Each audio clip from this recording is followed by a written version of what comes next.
Asti, how are you? I'm good. How are you? Yeah, very well. Very excited to have you on. This is a very unique one because I've never had someone with like a food blog on the podcast before. It always surprises me. I've recorded like 150 episodes so far, and it always surprises me as sort of the sort of entrepreneurs I've not had on. And so this is a first. So welcome. Thank you. Thank you so much for having me. I'm glad to be the first food blogger on the podcast. When did the love of food, like, where did that begin?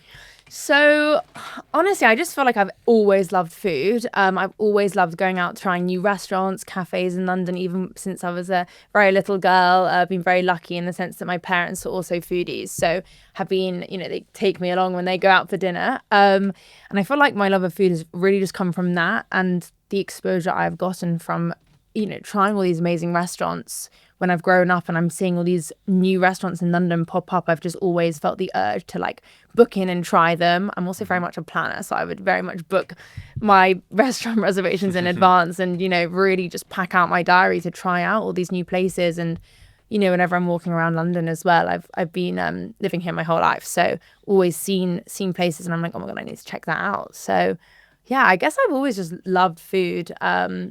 So yeah, I would say I'm a massive foodie. But why did that convert into like love of food into create content around food? So I guess the whole creating content started in the sense that, again, I feel like I'm a very creative person. I've always loved, ever since I had a mobile phone, I've always just taken photos and videos of everything. I remember even having like a small camera when I was younger before I had a phone, like kind of vlogging just my random daily life. And I guess like, when I remember getting a GoPro one time for my birthday. And so when I would go on holiday with my family, I'd be filming everything with my GoPro. And I think I never really had, I never really took a course or anything in video editing, but I just kind of learnt myself and learnt how to do it and have always been really fascinated in the whole kind of content creation space, even like kind of before the social media content creation thing all started. So when I when I had a phone, I'd be taking photos of when I went out to eat at different restaurants. And then I think it was, around 2018, 2019, so around like 5 years ago now, I just decided to start up a Instagram page and just share this content that I already had on my phone and just post it out to my friends. Ultimately, at the time, my friends just followed me because my whole camera roll was just filled of images of food. And I just thought, it looks quite nice together. Why don't I just post it on Instagram? So yeah, that's kind of how the whole But the concentration at first was not around like growing the page. It was more like just showing off to your friends basically like where you've been. Yeah, exactly. It was very much, I never really ever thought I'd become like an influencer or like a blogger, or even if people care about what I'm posting. It was very much honestly just for me. Some of my friends followed me. It would just more so be like a diary, I guess, in my mind, to like showcase where I'd been out to eat. And people then started, because I've always been a foodie, people would start asking me like, what's your, where would you recommend eating in London and things like that. So it would just kind of be a place where I could remember where I'd been and recommend various places. And then once I kind of started, I guess, posting about it, because I just loved doing that and loved kind of the content creation side. Of course, Instagram back then was very much still photo led. So it was a lot of if you scroll down to the bottom of my page, photos, yeah. You'll see all the photos. Reels. Yeah, no reels at the time. And I think like when reels started coming around and TikTok obviously kind of during lockdown, which was like a couple of years later, I just started randomly like putting together some of my videos that I already had on my phone. And I mean, it's a long time ago now, but yeah, I think I just posted out a video on Instagram, like my first ever reel, and I mean it did quite well, and then I just continued posting reels, and then I started gaining followers, and during lockdown everyone was on their phones, so everyone was looking at the Instagram pages and things, and especially when it came to, I know this was later, but Eat Out to Help Out in London, I think at that point people were really looking places to go, and they were looking online and on social media to find places to eat. And I think it was honestly during this time when one of my videos I posted just really like gained a lot of traction. It got like 1 million views. That was like my first like proper big video, and that video itself got me up to 10,000. Obviously it was kind of a gradual process. 10,000 followers. 10,000 followers, yeah. That was like the tipping point, I'd say. Because after that happened, I had an influx of new followers, and then when I hit 10K, I was like, oh my God, like got eyes on me now. People are looking at my content. I think I need to like put a bit more effort into it, which I was doing anyway. But it really pushed me to learn more different editing styles and Yeah. things like that, and just basically create better content. But ultimately, that was still my hobby. Was that the moment where you sort of saw potential, I guess, within like short form content, within Instagram, within the niche that you were in? Definitely. I think like, yeah, with the rise of TikTok during this time as well, and with the videos doing well, I think videos always, even now, like everyone knows video content does better than photo content. Well, I guess also the social platforms are pushing that as well. So yeah, I definitely think that I was just kind of replicating, and I was still growing. I had an account on TikTok too, and I was growing that as well. So I was just kind of posting out all my video content on there. And I guess like, yeah, I think the social platforms really do push the short form video content. Did you ever think it would become like a job? Never. No, At that point? it was crazy. I guess like if we talk about like I guess like how I even came up with the whole, when I really started putting more effort into my food account, so I was at uni. I went to University of Bath, studied business, but essentially during that time, again, this was kind of during lockdown, 2 out of my 4 years was actually just at home, online lectures and everything. I had a 6-month placement at a PR agency, like a boutique restaurant PR agency. And it was during this time when my account was growing to the 10,000 mark. And that's when one of my videos went viral. And when I was at the agency, I was actually, very much on the brand side, I guess, like reaching out to influencers and things. And I remember like thinking, oh my God, these influencers are getting, free food and getting invited to all these events all the time. And that's kind of, I think, what really pushed me to like put more effort into my food account, because I was seeing that all these amazing creators were getting access to all these opportunities. So I was like, you know what, if I put a bit more effort into my account, maybe I could hit 10K one day. And then, shortly after I did. And I think that was really the point when I hit the 10,000 mark. Then I was like, okay. So you saw basically behind the curtain, and you saw how look over to the treatment these influencers were getting in terms of like how much they were getting paid, or the sort of opportunities they were getting. Just all the opportunities. It was like crazy. And like it was, again, we'll get on to kind of Invited and like what I'm doing now, but I guess like that's really also how the whole idea sparked for Invited too, because I guess when I hit the 10,000 mark on Instagram, I then started to get outreach by brands. Like I would get DMs and emails all the time to be like, again, it was kind of during lockdown, so I'd get messages a lot being like, hey, we want to send you like a box of our brownies, like from like a small independent bakery. And I'm like, great.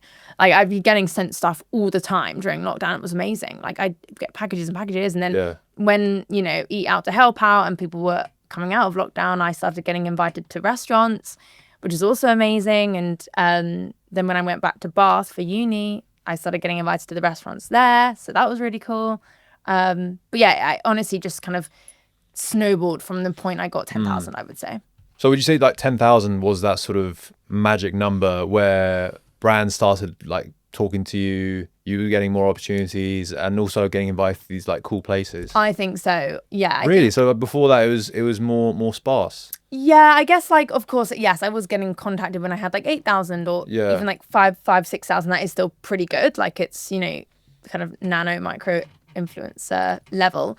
But I would say that people just see 10K, like when there's the K there, like it's, I don't know. I feel like obviously I work with influencers now all the time, so it's crazy to even think. But yeah, I think 10K, when people have 10K, it's like, wow, you got 10,000 followers. It is kind of like a step up, even though like, of course, 6,000 or 7,000 is still a lot. I think like that, just purely because it shows differently on Instagram. I think people were like, oh, yeah. Honestly, if it had 6K, maybe people would even like maybe. I don't know, but yeah. But then it has to go down to like 1K, maybe. Yeah, exactly. Yeah. How did you grow from like, because when you first started, you were posting just to your friends. Yes. And I guess like, when was that switch, and how did you switch it from say, well, you said like the reels, but like how did you grow it from there to say like 500 followers or whatever to like 10,000? I would say, again, it was like a gradual process. It was, it wasn't instant, like overnight. From the moment I kind of really started pushing and posting content, I'd say it was like 8 or 9 months before I got 10K. So it was kind of gradual. Like 500 to 10K in like 8 or 9 months. 8 or 9 months, yeah. Which I know seems like quite a long time for some people. Some people can go viral and get 10,000 followers in a month. But mine was pretty gradual because it was very much a hobby. I really wasn't putting that much effort into it because I was studying university at the time. I would say that, of course, at the beginning, following other accounts who are in the same space. I was following loads of other food accounts, interacting with them. That helps grow your following because you kind of, there is definitely like, when you're in it, like in the industry and like an influencer, there's definitely a very strong community there. Like I know all the foodies in London now, like all the UK like London foodies. They're like, I know a lot of them personally now, which is so nice. And again, that's really helped me grow Invited up. But I think you just start seeing these influencers in their posts, and then like you see people start going to the same events and the same things, which is really, really cool. But I guess your question from 500 to 10K, yeah, I guess it was just consistency as much as I could at the time. Definitely that's a major thing I would say, like, is really, really important. And just seeing, using trending sounds and things like that is always very much important. But I think I was lucky in the sense of when I came in and started posting content, because it was when everyone was on their phones. Yeah. Whereas nowadays, there's so many other influencers out there. It's a really crowded market, and everyone's content has got amazing. Like I'm watching videos, I'm like, wow, like this editing is incredible. Like I've never learned or done any courses in editing. I would love to, but I just don't have the time.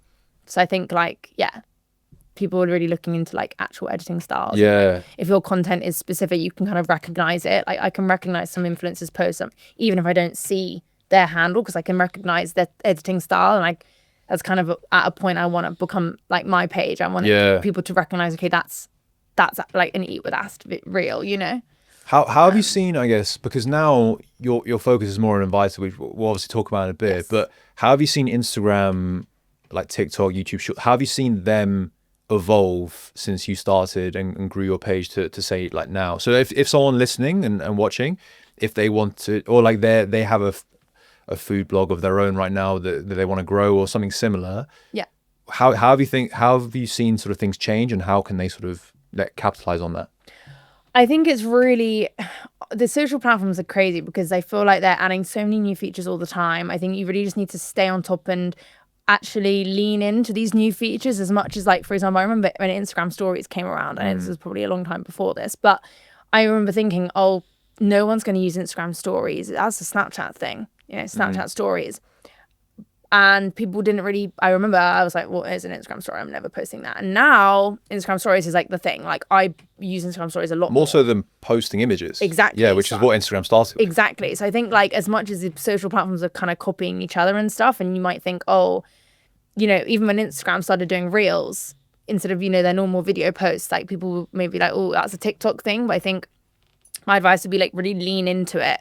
And I mean, I'm bad at it myself, like, because it is hard to kind of do that. For example, like threads. Like I was thinking, that's a Twitter thing, but I don't use threads that much. I mean, you can do the automated thing, which I do, where you can like get it automatically to post on there. Because again, I think really leaning into all the new features. Firstly, the social platforms push that, so they're going to push the content that's posted on threads ultimately. But also, it will get to a point where like you've not done it, and then you're going to be behind the other people that have like got onto those new features. I would also say like replicating your content across multiple platforms. I mean, that's like a given. Like make sure if you've got an Instagram, as you said, if someone has like an Instagram food blog, don't like neglect TikTok. Even if your videos are not doing as well on TikTok, like keep posting, because people will start recognizing your content across platforms. So yeah, I do this as well. Like as much as my Instagram is definitely my main channel, like I post the same on TikTok. And normally it's quite interesting, actually. The videos that obviously do well on one will do well on the other. So yeah, do you change your content at all when it comes to different platforms, or do you just like literally post the same thing? Because this is a question I've heard is like, should you alter it for different platforms, or should you just like whatever, just like post it on the other platform? I would say for some reason, I don't know what it is, I feel like my Instagram, I keep it a bit more polished than my TikTok. For some reason, I don't care what I post on my TikTok. I can post like multiple videos like kind of of the same place, which I would never do on Instagram, because I feel like on Instagram it's like you post a reel of a place and that's like that dedicated video. I wouldn't post like multiple about that place unless it was like, I don't know, a different, like a photo and a video or something like that. But I guess on TikTok I genuinely don't care what I post. I mean, I post like random stuff as well, which maybe is a bad thing, but I just don't really mind. I think TikTok is very, very much a place where you can share as much content as possible. I don't think the algorithm it doesn't matter. Like the more you post, the better reach you'll get. Whereas on Instagram, I feel like you need to kind of, I would say like once a day or like once every couple of days, because otherwise I do see my views drop when I post loads, which is funny. Really? Yeah, I do, for sure. Like when Wow. especially on stories, like if I'm posting a story, and I post like, I don't know, 10 stories, Yeah. they will get like maybe 100 views or like 200 views, which is like ridiculous when I have like 46,000 followers. But if I wait a while and I just post like one story and like stagger out my content, it will get thousands of views. What's the magic sort of schedule? Like, what is? I didn't know that. Well, that's maybe my one personally, but I do just think that like, especially with stories, you will have your engaged followers who will like click through them all. But I think like having one story is more, people will want to click on it, as opposed to, when you have a series of 10, they'll click on the first few and then like drop off. Yeah. Depending on what you're posting, of course. But I think that's a trend that I've seen within my own page. So I do tend to like post less on Instagram and keep it more my most polished, like perfect video. In a way, I kind of test on TikTok. I'm like, okay, let's post a few, see what does the best, and then I'll post that on Instagram. Yeah. That's kind of my tactic. Interesting. Yeah. Interesting. Okay, I've not heard that before. What was life like because once you hit 10K, as you said, like life sort of changed a bit for you. Yeah. What was, because you were still at uni, so like what was life like for you after you hit that number? Honestly, like it's crazy. Like these influencers, I was accepting like every collaboration that was like every opportunity that came to me. I think obviously now, like, it sounds so bad to say, but I'm not numb to it, but I'm so used to like getting free food all the time. Like I genuinely don't pay for meals. Like it's amazing. But I think that like, yeah, when you hit 10,000, like, or around that mark, I think like the opportunities just fly at you. Like it's ridiculous. You get multiple emails. I'm getting multiple, like 10 plus emails a day and DMs as well from brands like all over the world. I've been now invited to like places like hotels in Thailand, and like it's incredible. Like I'm also not like huge, like I haven't got millions of followers, but I think when you start posting content, people will just start finding you, and if they like your content, they'll invite you for a freebie. And I think life definitely got especially being a uni student, it was great because I was getting access to all these, getting sent loads of product to my home in Bath, like getting access and being able to go out to eat. I'd get invited to events in London, and at the time, because I was so excited, I would literally take a train home and for the event and come back the same day, because obviously I was like, I can't miss this event. Whereas in a way now, like, again, it's really bad to say, but I can pick and choose now. I pick and choose the best ones I want to go to. Like I can't accept every collaboration. I just don't have the time. So I really focus on the brands that I want to work with, and what they're offering. And what was the craziest, or like most, I guess like craziest one, like offer that you got? Honestly, I've been able to work with like brands like Coca-Cola, and who pay me for videos on my TikTok, and I've been able to the hotels, I think, are like a really cool thing. Like I've been able to go to staycations in the countryside and have like literally everything covered. There's some opportunities that I've had to pass down, which was such a shame because I'm just like way too busy. But like I've been invited to like the Caribbean, flights and everything included, like for a whole week, which is like incredible. That's Same insane. with like this 5-star hotel in Thailand and various other places in Europe. I think one of the most I mean, it's not like crazy, but I remember seeing like lots of influencers go to Shake Shack, and I love Shake Shack, and I remember thinking like, when am I going to be invited? Like, because you have to, you need to know certain people to get invited. Like they obviously have to contact you, but you can't just DM like a big brand like that. They're just not going to reply. Like, of course, sometimes you can outreach to brands and be like, hey, I'd love to collaborate, but they ultimately just won't get back to you. They need to come to you. And I remember getting that because I'd seen all the other influencers go, and I'd be like, yes. So now I'm like, I go every month. Like they invite me all the time, and I love Shake Shack. So that was a really cool one because I just remember being like, when am I going to be invited? But yeah, I mean, I've got sent like personalized products before with my name on it, handwritten note. Like it's really sweet. Like That's the things I get insane. sent are amazing. Yeah. But you, like, in the grand scheme of things, you're not like one of the biggest, but No, these not opportunities at are all. still like incredible. Yeah, I think honestly it's because of my niche. Like I'm Yeah. a food blogger, and there are like, of course, there's loads of food bloggers in London, but for some reason I am one of the top I'd say I'm one of the top 100. Like I've been named, and there's like a list like top 100 food bloggers in London, and I'm somehow in that list, which is crazy to even like get on that list. But I think it's because I really focus on food. Like I don't really show my face much. It's not just people want to like people apparently. Well, I think content does better when you're showing like the personality behind like the food, but I very much like focus on like the food. Yeah, really get my face in the videos. Well, if someone was like starting Instagram, or like if you were to start it again like today, what would be the plan? Like how would you start it? I would say, in terms of course, there's loads of other types of bloggers too. Like some influencers and some food bloggers specifically focus on like coffee and brunch, for example. I'm like all rounded, all food. You can go super niche. That's the crazy thing. That's big. You can go super yes, niche. I think like the more niche you go, the more honestly the more traction you probably will get, because people you'll get a core following of like, I don't know, burger lovers or something like that. Of course, like I feel like I love all foods, so I couldn't really do that. However, I think like because I stick to purely food mainly, I post a bit of travel, but not really. I think people really follow you for that reason. I always am very much an advocate of like, if you can, the lifestyle bloggers, of course, that people follow you for you, so you need to show your face and everything. But I think like ultimately, people follow me for my food, so I need to constantly be pushing out food content, because if I start posting out fashion content randomly, people will be like, what? Like I followed you for food. Like why am I don't care about your fashion. I mean, they might, but I think when you gain followers, it's also like retaining the followers. You don't want to like get a whole influx of followers and then like drop down. Like I think being consistent growth is always the way to go. What was the sort of typical day that it looked like for you? Like, because I know for a fact, like people, especially like when they look at the content, they're like, oh, this is pretty easy. This won't take that long to do. Like even with this podcast or whatever, like I don't think people realize how much sort of work goes into it. Yeah. And so, yeah, what did it, I know you were studying at the time as well, but like, what did a typical day sort of look like for you?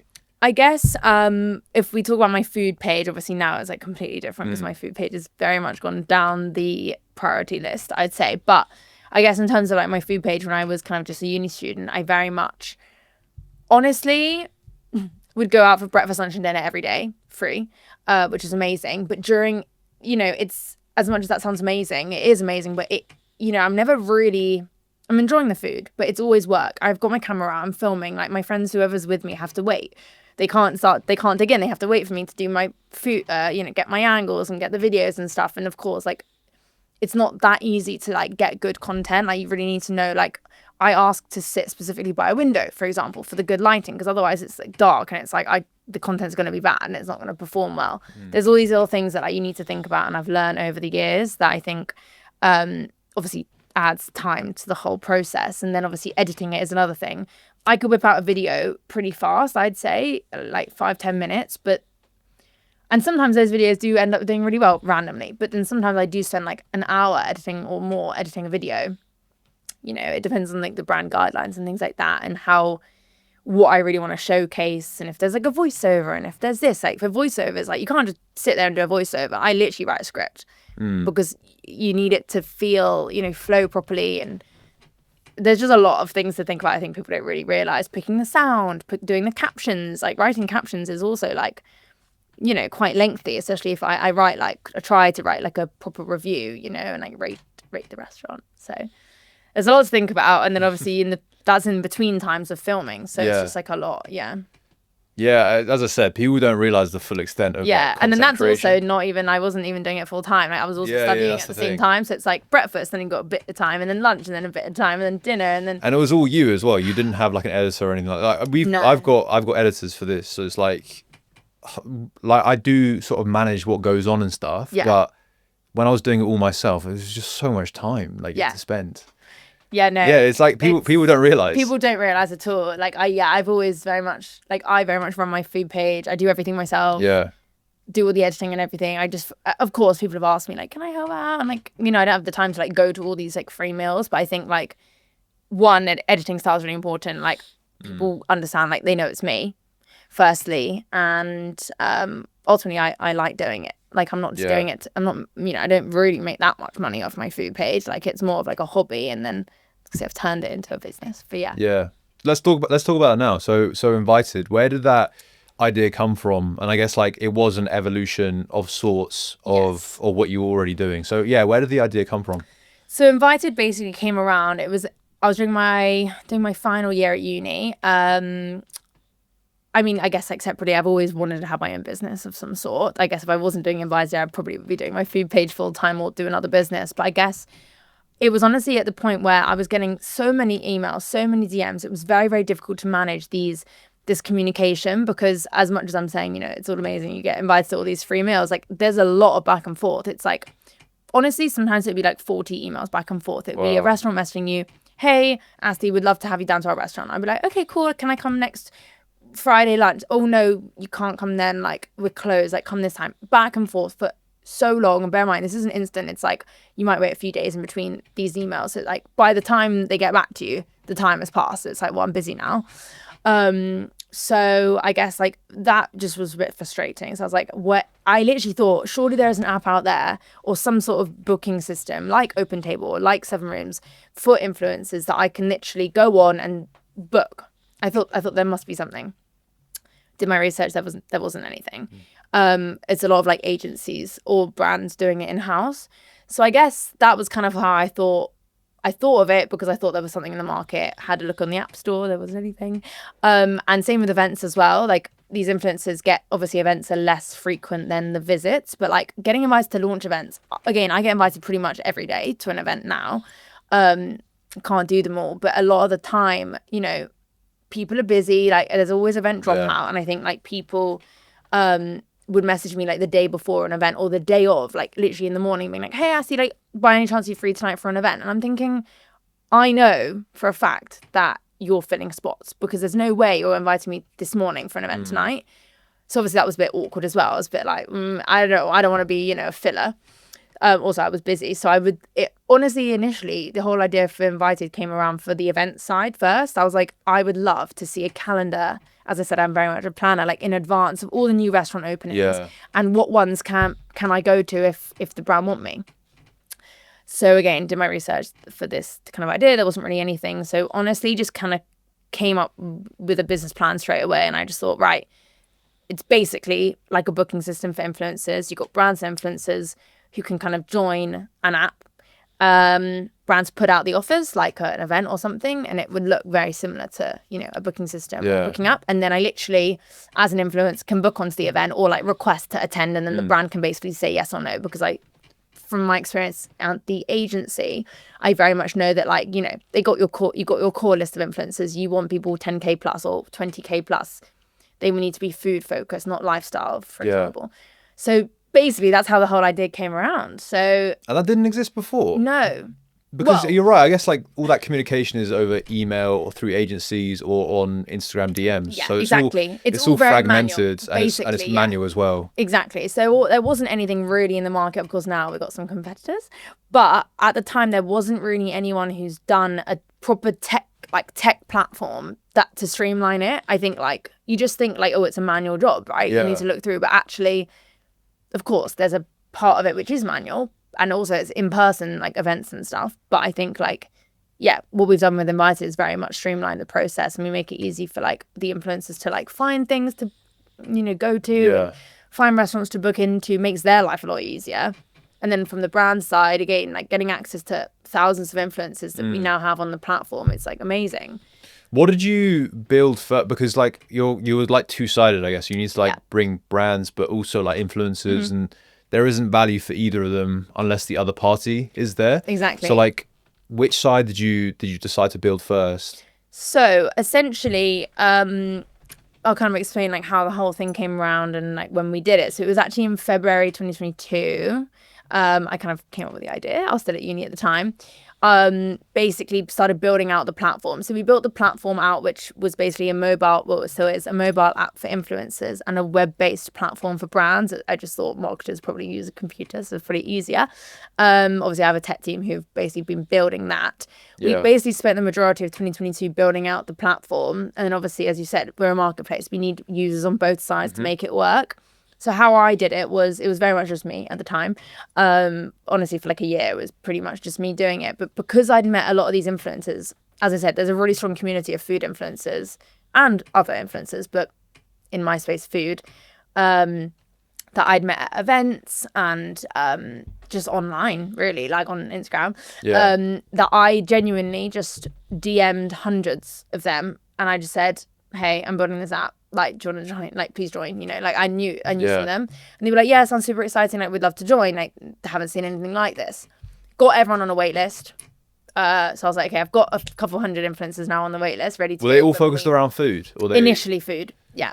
We have, so I guess that's also an important thing as well, is like at the beginning you were more sort of niche. Only food. Yeah, and then expanded out after 100%. Yeah, we were actually not called Invited at the time. I don't like saying it, but it was called Invited. Like a bike. Oh, interesting. Yeah, a bit of a pun, but I hate. We don't talk about that. Yeah, it was very much food focused. Bleep it out. And essentially, yeah, just got like, I had like 200 people, I think, like 200, 300 people on the wait list to, you know, I could just send an email being like, is it ready now? Like on the App Store. Yeah. Brand side obviously is a lot harder. Like, again, we were doing like free trials for the platform at the beginning to like I just needed to really test the product.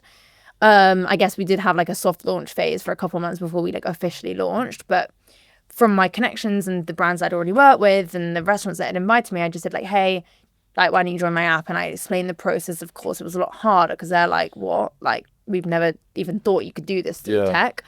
And yeah, got like around 20 brands, I'd say, initially on. What sort of brands were these, by the way?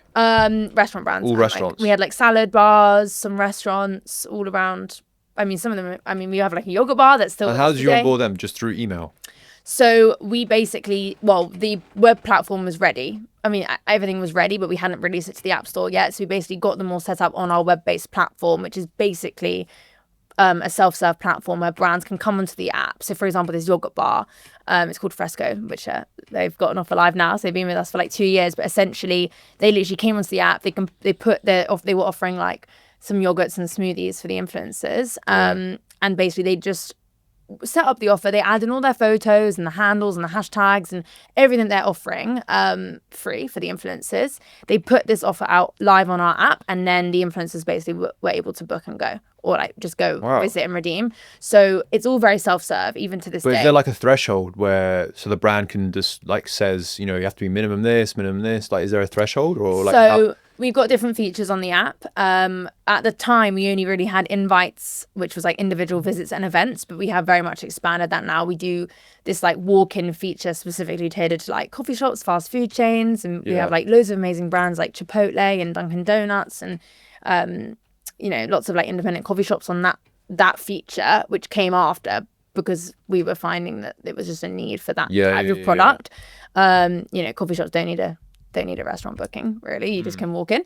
And now we also have gifting, which is not in person. It's our only feature, which is for product-based brands. So like products, they can send products to influencers' homes, basically. But initially, it was just invites and events. So in terms of what you asked about thresholds, brands basically have the option to have it on an instant book basis or request. So basically a brand, like let's just say it's a restaurant, they were offering like a free 3-course meal. They could either put it out on an instant book. So any of our influencers who have been approved on Invited, just to mention the minimum requirement to join Invited is 10,000, purely from my experience. I do think it's the magic number. So yeah, everyone on Invited has minimum 10,000 followers. They could either instantly book it, or if a brand's more picky, because obviously we've expanded out of food, we have like food, lifestyle, travel, fashion, beauty, fitness, family bloggers, like a whole range. They can basically request to visit the restaurant. So I can request to visit a restaurant next Friday. I request this on the app, and then the restaurant can basically see, okay, Asti's requested, she's a food blogger, she's 24, here's her content, here's her following, here's her engagement rate. Like we pull all the data from Meta and TikTok. So it's quite analytical too. And then they can basically say yes or no, and then book me in or not. If they don't want me because I'm a specific type of blogger, then they can decline me.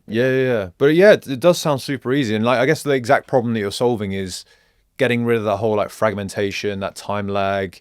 It's a lot more targeted as well because they can see the landscape from a brand's perspective. They can see all the influencers. And like from an influencer's perspective, they can see everything that's on offer. Exactly. Instead of just getting like emails back and forth. And they know it's legit as well. That's the other thing. Like a lot of these offers, if it was just through Instagram DM, like you don't know how legit. You do get some weird ones. I once got contacted saying, "Can we send you some cat food?" I don't have a cat. So that was a bit strange. Like things like that, it's a bit strange. I think it's quite nice. Again, we do have different features on the app where brands can like handpick influencers from our database and like really send them like special invites. But I guess normally what brands do is like they put the offer out and they see the interest, which is a lot better. It's much more authentic. Yeah. Because some influencers might just do it for I don't know. They might just, because they've been invited, be like, okay, I'll go, as opposed to them really wanting to go. So yeah, we very much let it like the influencers can request to collaborate. A question though, like because you said that you were working on it majority on your own, and the idea came like when you were at uni. Yes. How did you actually like practically build something like that at the beginning? Because like I'm assuming there wasn't sort of much money in the business. It was just an idea from yourself. You need it's a tech solution, so you need probably some help in order to build. Oh yeah, 100%. Like how did you navigate that? Yes. So essentially the idea came around in early 2022. I was still studying at the time, graduated that June. Found a really good tech team to help me build out the platform, raised some money from family and friends in order to build it out. So just myself and the tech team at that point. So I'd say we were building out, as I said, for the majority of 2022, and we officially launched in Feb 2023. So yeah, we've only just turned 2, just a month or so ago. And after the first, I'd say, when we launched, in the first year, I just had my investment from kind of family and friends to build out the platform, and it was just myself.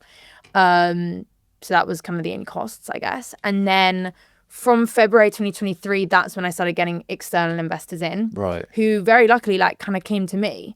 We did a big launch party in London in February the 2nd, 2023.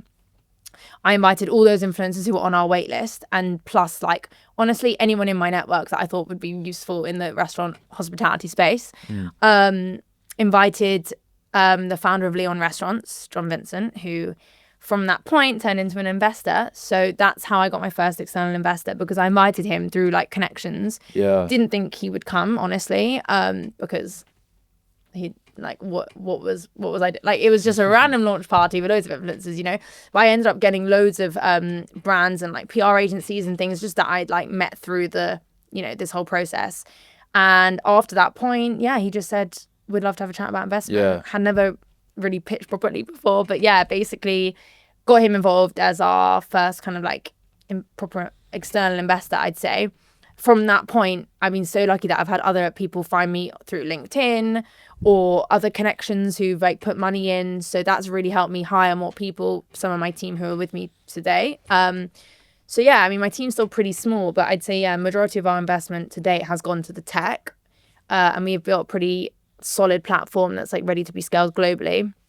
And then I just have, yeah, a small team around me who focus on, you know, sales, marketing, and like customer success. It's very, very cool. Very, very impressive. And I guess like the main thing I can pick out from your overall journey is that whole sort of concentration on building, I guess, a personal brand or like the food blog page originally really helped you massively when it came to all these, because you understood the problem firstly very, very well from an influencer's perspective. And you could probably like gauge fairly well, like from a brand's perspective, what their problems are as well, given those interactions. You had a good landscape of like who the other food influencers are around you, and yeah, like you probably interact with a lot of brands, like and maybe like people like fairly senior within those brands that. Oh yeah. So you had a good network. You understood the problem very well. How impactful was that whole experience, like setting up a food blog, when it came to like starting a business of your own? I honestly think it was a game changer. Like, I don't think, well, firstly, I don't think I would have actually run into the problem if I wasn't an influencer myself, obviously, because it's like, when you think about it, when I'm telling other people, everyone's like, oh my God, that's like such a great like, simple idea. Right now, yeah, but people don't realize that there was nothing in the market. And because I was an influencer, I literally know the other things in the market. And yes, there are now similar apps or I guess like, I don't know, platforms or websites, whatever, that do similar like matchmaking things, but like not, I've really built the app out in a way, firstly on the creator side, that like everything that I would want, literally, I can show you after, but you can literally see like what you're getting. You can see images of the restaurant, you can see the menu, because a lot of the time, you know, sometimes I would turn up at a restaurant, one, they wouldn't even have my booking in the system. They'd bring me the bill, which is a bit like embarrassing to be like, oh no, like, you know, it's a collaboration. Whereas our system's it's a booking system, so it's like everything's in the system already. The menu and like what you're actually allowed, like sometimes it's not very clear, you know. And then when a brand says, "Hey, we'd love to invite you in for a meal," unless you ask, like I always make sure I ask, like if it's outside of invited, obviously, like what actually are you offering? Because sometimes it might just be like one main meal, but sometimes it's like literally like, I don't know, £400 budget. So it's like we really needed to make it clear, like for influencers and obviously what the brands are offering. So there's not any, you know, they don't get a bill at the end for like half of the meal or something. What type of content they're looking for, hashtags, mentions, making sure they're like spelling it all correctly. I just really like knew like what an influencer wanted in that sense. And obviously just like a 2-step process to book, like request a date and then book it. Brand side, I'd say, as much as I haven't run my own restaurant or brand, I think me having my experience at a PR agency, I really knew as well, like what brands were looking for. One, the 10K mark. Every time like a brand they would want at least 10,000 followers. So we kept that limit. Also just to keep the whole thing quite exclusive. I feel like it's quite a nice thing that people like aspire to be a part of our community. And yeah, just like all of the data points as well, because again, that's the only thing you can do via tech. Like we can track all the content shared in real time. So when an influencer goes to the restaurants, of course you can see their stories and stuff, but like you don't know how many views that story has. But we can track it all because we've connected with Meta and TikTok. Yeah. Like there's various like things like behind the scenes that like so like ROI as well. It's like afterwards that I guess the brand wouldn't have access to. They wouldn't have access to it unless they literally message the influencer and say, "Hey, like, can you screenshot your insights?" Like, who wants to do that? Like, the influencers get annoyed at that. They just don't have the time. Yeah, we literally had a sponsorship on the podcast, similar thing to that, where they were just. I mean, I wouldn't say it's like inefficient, but I'd say for a brand that's like, you know, bigger than what we are on Instagram, and they have like multiple of these, you know, per week or whatever it is, it can get pretty exhausting. Yeah. So like with us, it's like, email them, you know, how many likes a certain thing got, how many views, and it's fine. But if it's, you know, if they're not very responsive, or if it's a huge campaign, like it can get very, very exhaustive. I can see that. Yeah, no, 100%. That's like the thing. We're trying to really, well, first to make it easier for brands, because like everything is just tracked on our analytics dashboard in real time. Like there's nothing they need to do. Influencers don't have to do anything. They just go, enjoy, post their content. That's it. They don't have to do anything after. So yeah, we're just trying to make the whole process a lot more seamless, really. And they can see like engagement rates and things like that, because we have the data from Meta and TikTok. Yeah. They need to ask the influencers in advance. So and they also can't lie about it as well. That's the other thing. Exactly. I mean, a lot of the data is public yeah. now, but like, I mean, it's like story views. Like it's not. Story views is the one thing that is quite unique to our platform. Like you can't really get that, but obviously you can see like reels and stuff. But we literally gather everything. Yeah, that's amazing. Where do you see like Invited going, I guess, in the future? Where like are there any like new niches that you're looking into? Are there any like new features that you think would like be beneficial for brands or influencers? I think honestly, like over the period of what we've been live for 2 years now, we very much built out the platform in a way that like we now we're like a one-stop shop for influencer marketing, because we cater for all types of in-person venues. Obviously not just food now. We work with like nail salons and hair salons and cinemas and theaters and literally anything. Like if you want to invite an influencer in for a product or I don't know, tasting or like a service, or to try a new menu, we have that capability. Whether it's like an individual visit, an event, or something on like a walk-in basis. But then because we had a lot of demand from like the product-based brands who don't necessarily have a venue, we implemented the gifting feature. So I'd say like we're very agile in the sense that we can still very much build out the platform to the needs of our clients or potential clients. But honestly, I think right now we've really got to a place where the platform covers pretty much everything. Yeah. Of course, there's always enhancements to be made, but I think our next goal is like, we've proved the product in London and the UK. We've got influencers now joining all over the world because the app is released like now on all the app stores. We're actually launching in New York next week, which is so by the time this goes out, we're going to be live. So yeah, we're going live on the 2nd of April. So amazing. By this, I mean, it's a secret now, but I'm sure it will be out. No, it will be out after that. Yeah, perfect. Sure. So yeah, our plan is basically to replicate what we've done in London and like replicate it globally, you know, cities all over the world. So yeah, we're starting in New York and then we're going to go state by state. How did you onboard those big brands, I guess, at the beginning? Because like once obviously they're on and they see how it is, then it's Yeah. fine, and onboarding new brands becomes easier. But like at Yeah. the very start, how did you I'm talking about the big brands. Like we obviously answered the question about the small ones, but like Yeah. the big ones. I think big ones did come later. I think Yeah. like I'm trying to think like who our first big client was. I guess like we started with the smaller ones who obviously we offered free trials just to really Yeah. see them using the platform. And then a lot of them again came from my food page. So like Chipotle, I can tell you that story. Essentially, I was invited directly to their launch event, I think in Soho. I remember being like, okay, yeah, sure, I'll come. But can I meet the marketing manager?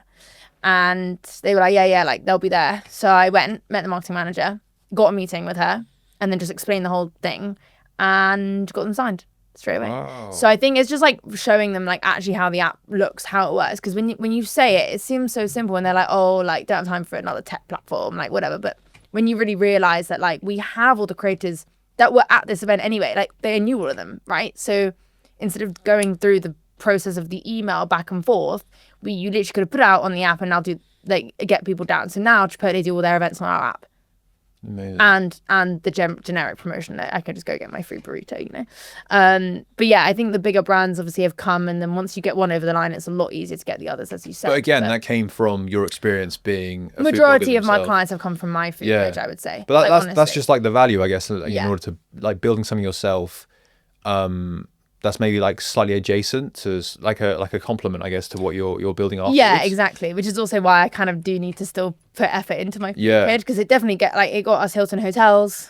It's got us Dunkin'. It's got us lots of clients because I Amazing. use it. I also use it as outreach, of course. Like when it's coming from a food page, and you know they want to. Every time now I get contacted saying, "Hey, I want to collaborate." Yeah. I say you can put me on my app. Amazing. Yeah. That's Which so I know true. is slightly cheeky, but I'm just like, you can put me and thousands of others on my app. And then they're like, oh, what's your app? And I just say that because ultimately I want Invited to be the go-to like platform to book Yeah. collabs. Like why would I be doing it on an email when like I literally have an app to streamline it? Yeah. So Very true. yeah, that's what I do. Ashley, we're gonna wrap up the podcast there. I do want to ask you a question before we wrap up Codely, but like what's your favorite cuisine?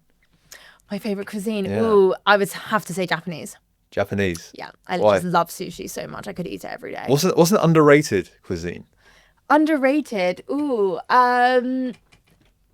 Peruvian maybe. Really? Yeah, I actually. guess like Peruvian's not like there's not that many restaurants. Pachamama though is a very good Peruvian, so Wow. that's what You heard it here. But yeah, no, Peruvian I'd say, I mean again it's still kind of like I love all the ceviche and the raw fish Yeah. and things like that. And of course I love like Japanese food, but yeah, Peruvian is quite underrated. I'd say. Yeah, I'd say so. There's not that many like restaurants. No.